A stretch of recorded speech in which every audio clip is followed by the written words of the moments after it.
यह कहानी है एक गरीब गांव की, जहां एक टूटी फूटी झोपड़ी में रहते थे घीसू और उसका बेटा माधव। घीसू बूढ़ा था, काम से जी चुराने वाला, मगर अनुभवों से भरा हुआ। माधव जवान था, लेकिन गरीबी और भूख ने उसके जीवन की उम्मीदें छीन ली थी। और इस झोपड़ी में थी बुधिया। माधव की पत्नी मेहनती थी, सहनशील थी, और उसी के सहारे यह छोटा सा परिवार किसी तरह जी रहा था। ठंडी रात थी। टूटी झोपड़ी के बाहर घीसू और माधव आग ताप रहे थे।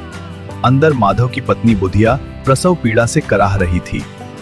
लेकिन इन दोनों के चेहरों पर थकान और उदासी के सिवा कुछ नहीं था। दादा, बुधिया बहुत तड़प रही है, शायद अब बचना मुश्किल है। जाने दे, भगवान की मर्जी।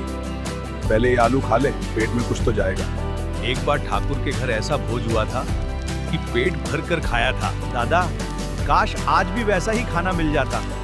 सुबह होते ही माधव झोपड़ी के अंदर गया, लेकिन कुछ ही पल में उसकी आंखों में सन्नाटा छा गया।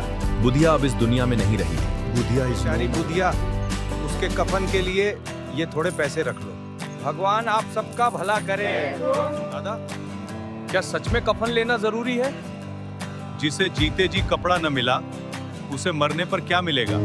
कफन के पैसों से दोनों पेट भरकर खा रहे थे और सोच रहे थे कि शायद यही बुधिया की आत्मा को शांति देगा। गरीबी की इस कहानी में इंसानियत और मजबूरी की एक कड़वी सच्चाई छिपी थी। कफन की कहानी हमें सिखाती है कि गरीबी केवल पेट की भूख नहीं, बल्कि इंसानियत को भी कमजोर कर देती है। घीसू और माधव की यह कथा समाज की उस कड़वी सच्चाई को दिखाती है, जहां मजबूरी और अभाव इंसान के विचार और कर्म दोनों बदल देते हैं।